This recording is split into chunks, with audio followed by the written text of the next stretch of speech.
Prinzessin der Verurteilung, who arrived here after being exiled from the other world, immer Nachtreich.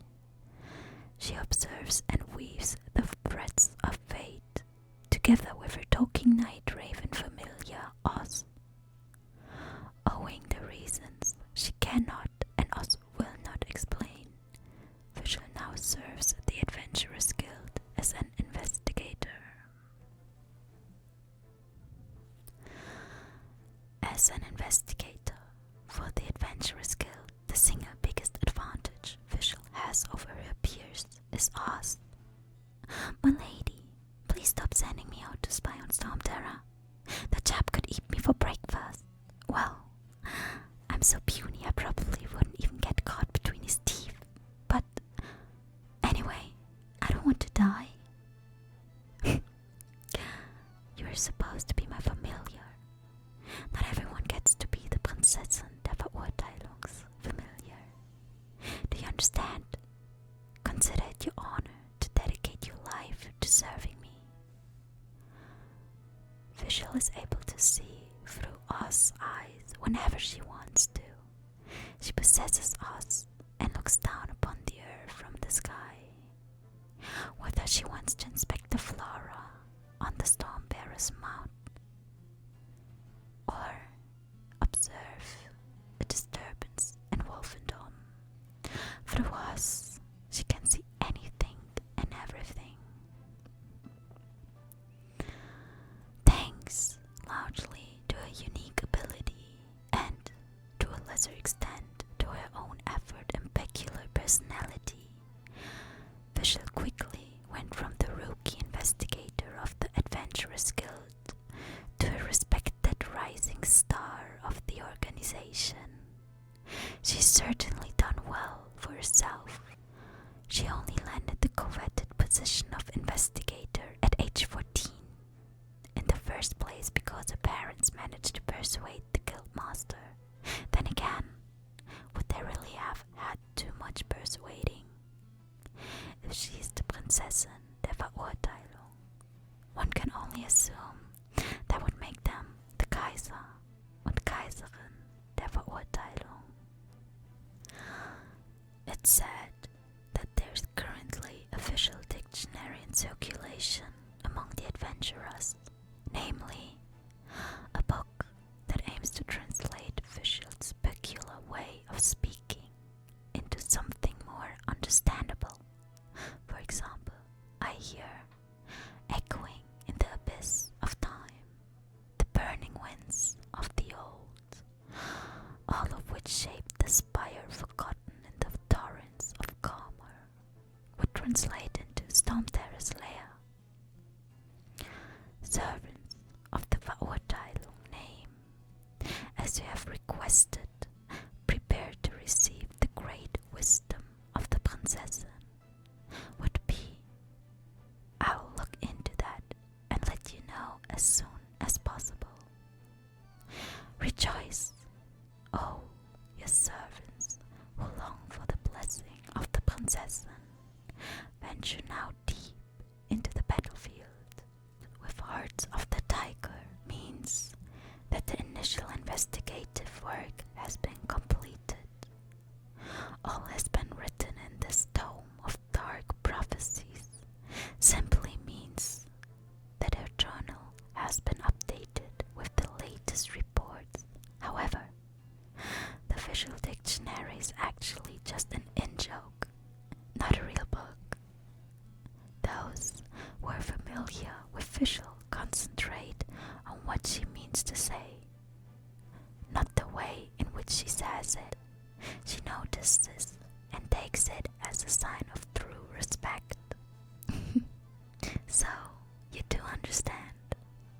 Then fate does indeed bring kindred spirits together. Those who manage to adopt her speech mannerism when they respond to her will find she is both delighted and bashful, and praises their language learning ability. A Prinzessin should always give praise where praise is due. Now, let us converse some more. Do not be mistaken. These are to be the foundations of the new world. Us and Princess Fischl are not only close friends, but also servant and master, with a shared soul and fate. Their first encounter was mentioned in Flowers for Princess Fischl and Time Zazetsu, when the lone pilgrimaging princess reached the kingdom of eternal twilight. The fate-resisting royals choose to deny everything in their desperation.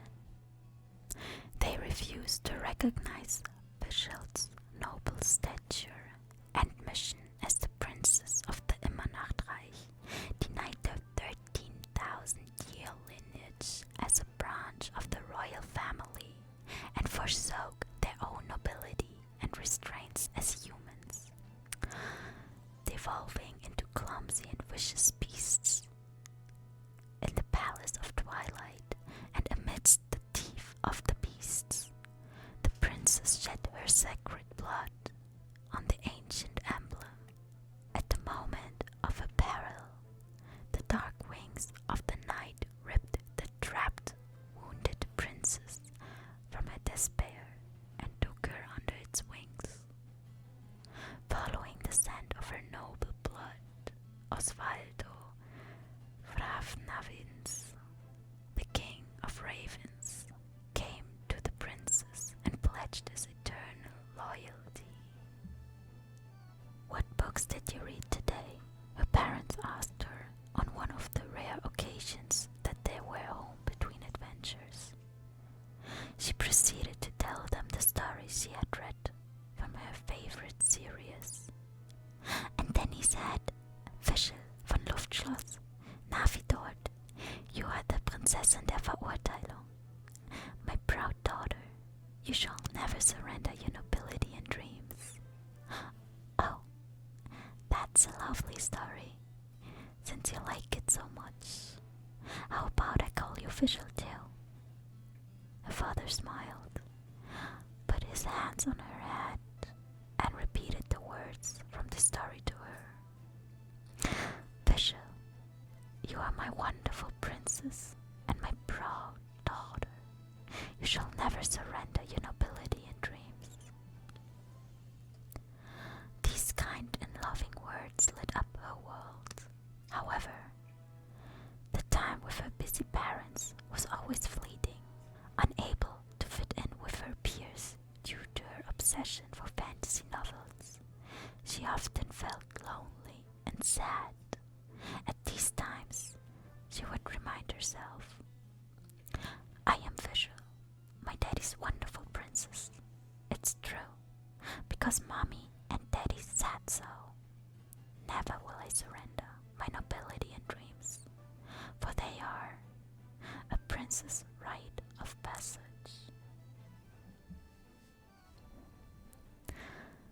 Just like in the universe of Flowers for Princess Fischl, entropy begot destruction. In other words, the girl who loved to dream grew up. On her 14th birthday, those of her peers who refused to accommodate her quirks belittled her once again. "This is but a minor setback for the noble princess. My parents will understand," she thought to herself. For if she knew one thing, it was that, as a princess, she could never surrender her nobility and dreams. But when she threw herself into her parents' arms in need of comfort, she was met instead with gentle words of exasperation. "You are 14 years old now. It's fun to make believe, but eventually you need to grow up and put your childish dreams behind you." And with that, the same voice that had once lit up a world now tore it apart. That day at midnight, she found herself in the library she knew so well. She had a strange feeling that she was being watched. Suddenly, she heard an otherworldly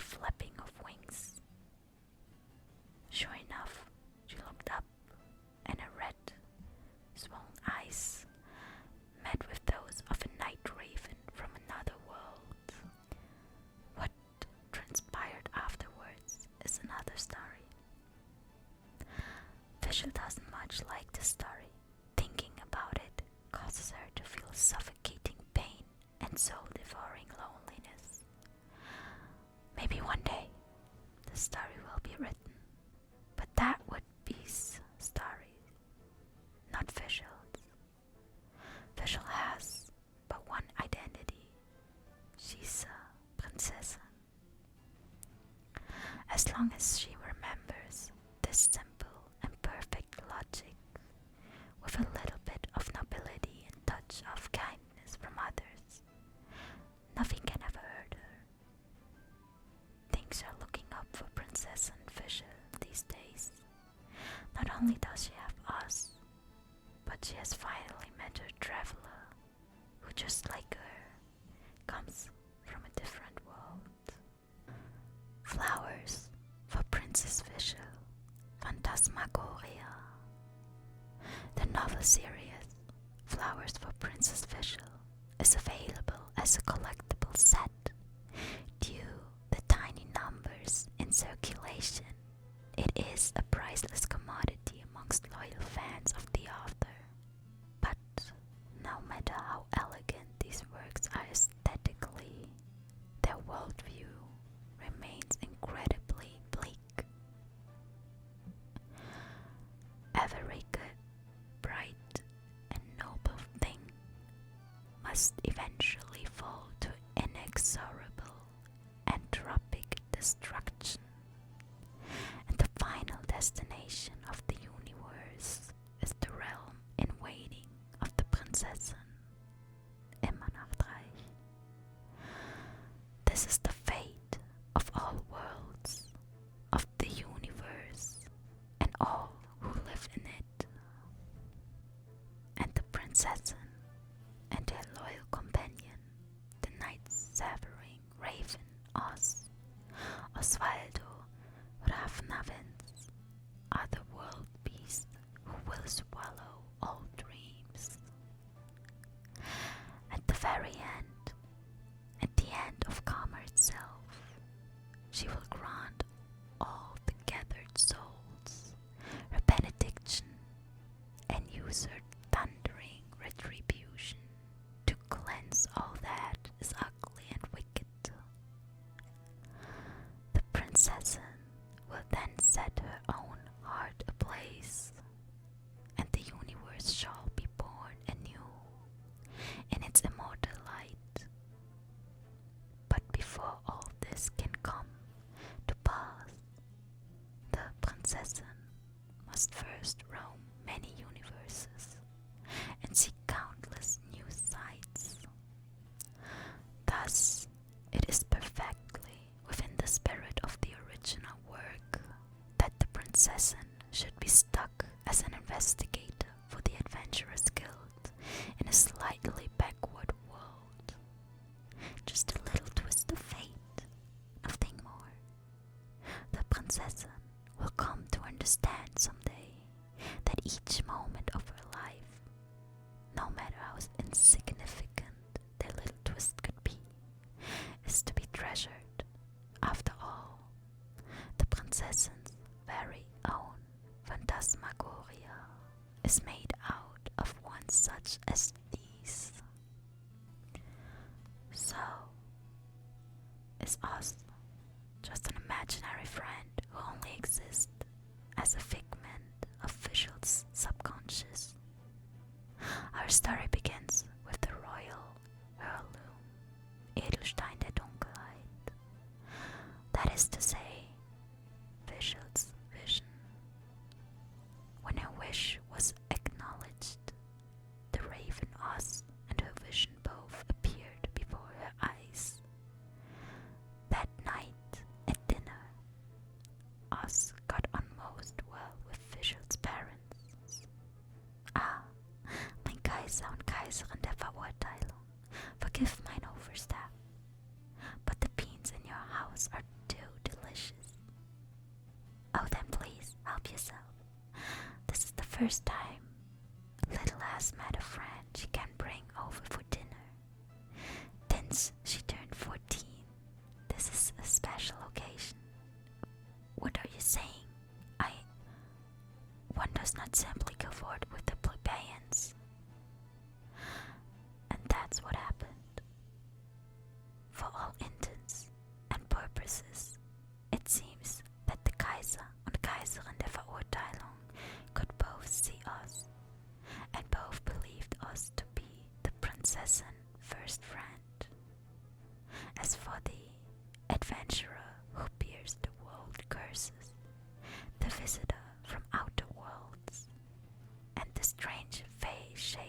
emergency sustenance. They would become the princess's